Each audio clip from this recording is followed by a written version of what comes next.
Okay, what is folklore? Who wants to try that one? Myths, legends, basically stuff we don't believe in that might be true anyway. There's some That's that the hope. We're going to approach that question, and we'll define it in a minute, from the academical standpoint, which is the study of folkloristics. Folkloristics is a multidisciplinary approach, and it had its heyday about 100 years ago, where it was like a major institution in universities. And now it is rapidly dying out. Has anyone studied folkloristics in college? One of my history Think professors Abraham went into Van it. Helsing. Normally the answer to that is no. One of these days I'm going to give this panel, and there will be like one of the 5 professors of folkloristics left living in the world at the panel, and I will be embarrassed. It is a dying academic kind of field. It's gone multidisciplinary, and most professors that consider themselves folklorists are now actually in English departments or history departments or anthropology departments. Mythographers, yeah. So folkloristics is the academic approach to it. We'll talk about 3 major... I'm chewing gum. That is rude. I apologize. Raise your hand if you care. There is no garbage for me to throw it into, and if I stick it under the table, that will be worse. Swallow. Swallow. I don't want to swallow my gum. You know, it's a folklore that it'll stay in your stomach. That is true. That is an urban legend. That's part of folklore. All right.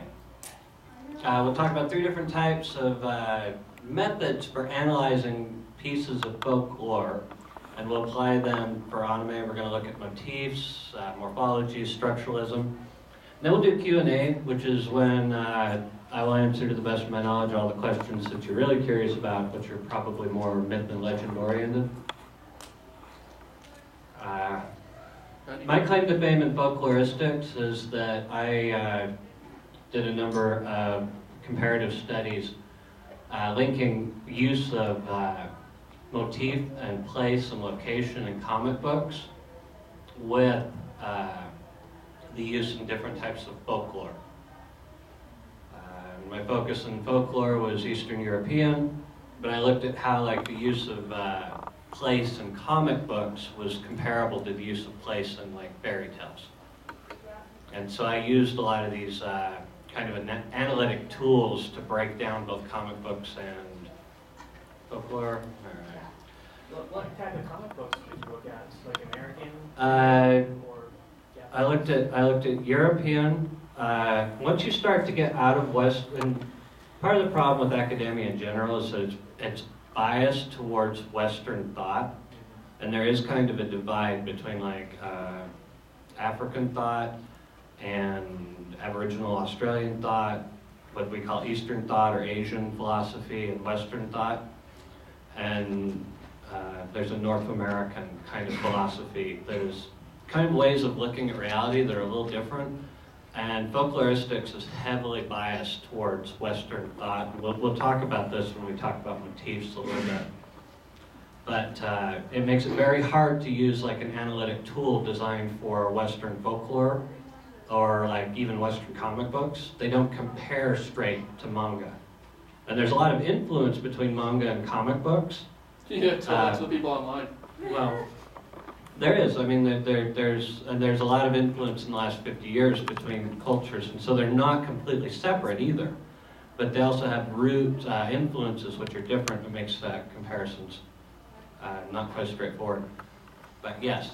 Yeah, I was going to say this until later, but and this is kind of jumping ahead a little bit. But I was going to ask at some point, like, whether you had to be familiar with like Asian folklore to kind of analyze their stories, or the, comic book, manga, anime stories, or if like a foundation in Western thought gave you something to work with. That does actually, that's a point that I probably don't have a PowerPoint slide for, but I would hope that I remembered to make, is that these analytic tools are really only useful in a self-contained sort of way.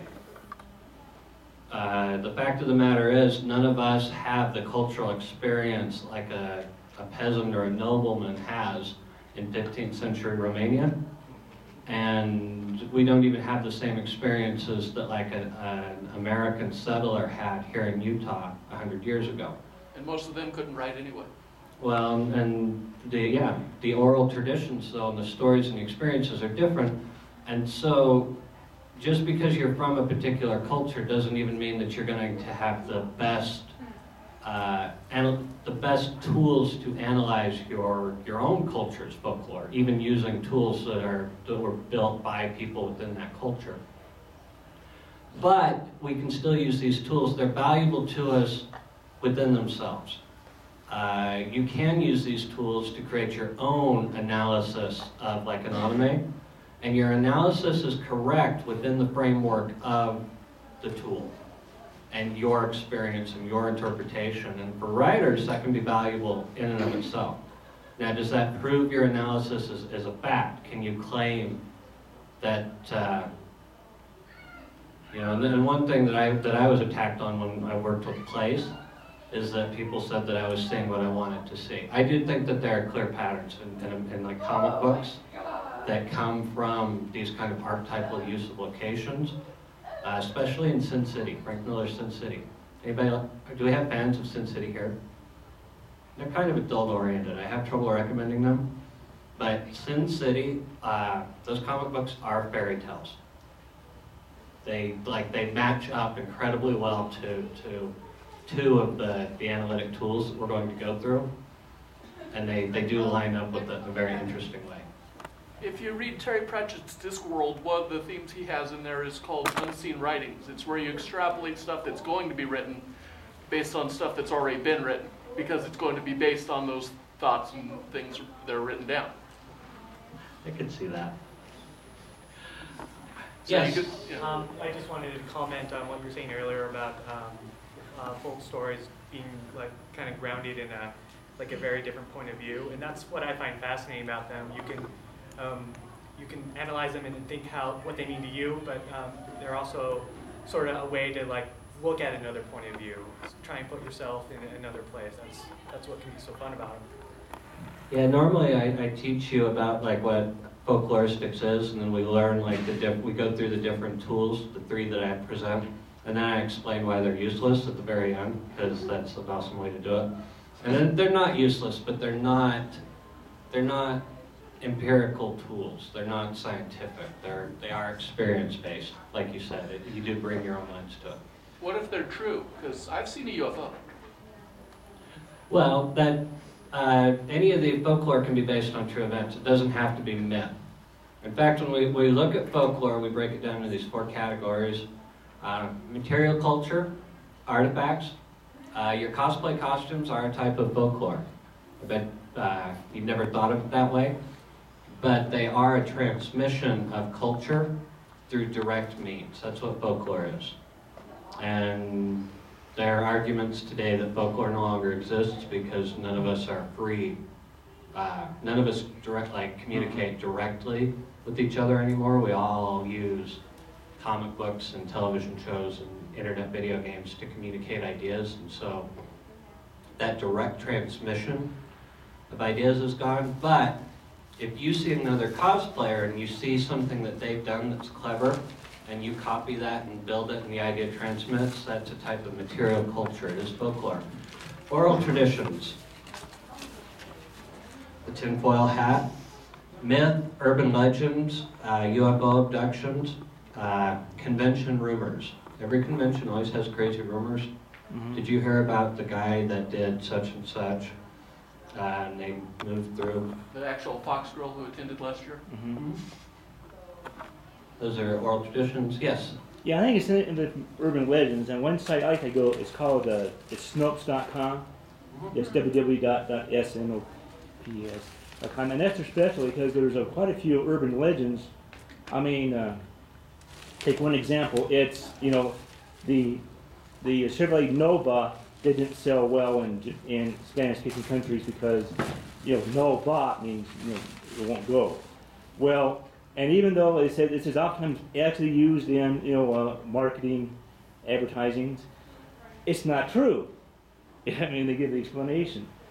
And there's other deals like maybe giving that, well, the religious side, you know, like little stories, like you know, the guy who was, you know, was first Jesus for the Last Supper, eventually degraded and became Judas. You know, even though it's sometimes used like speaking from the pulpit, it's not true either. And This is, sometimes The church telling lies. No. From a folklorist's point of view, we don't actually care whether things are true or not. Right. At their core, we're concerned about how people like transmit those ideas. Ritual is the last like section of folklore. Weddings, rites of passage. What kind of weird things do we do at weddings? Right. Raise the Throw bride's rice. room up on chairs. I lived in Utah for a couple of years. What do we do when someone passes away here? What is it? What do we always have? Funeral potatoes. Funeral potatoes. Right? That's a ritual. It's an unspoken transmission. Well, how do you learn that funeral potatoes go with funerals besides the name? Grandma dies? Yeah, you go, like you see it, that's done, and it becomes part of what you expect, your body of folkloric understanding of culture. If you go to a funeral in most parts of the country and expect like cheese-covered potatoes, they will think you are crazy. But here, And disrespect. you know, well, yeah, but here, you know, it's comforting. It reminds us, you know, it's funeral potatoes are comforting, right, for most of us? They are for me. Maybe I'm weird.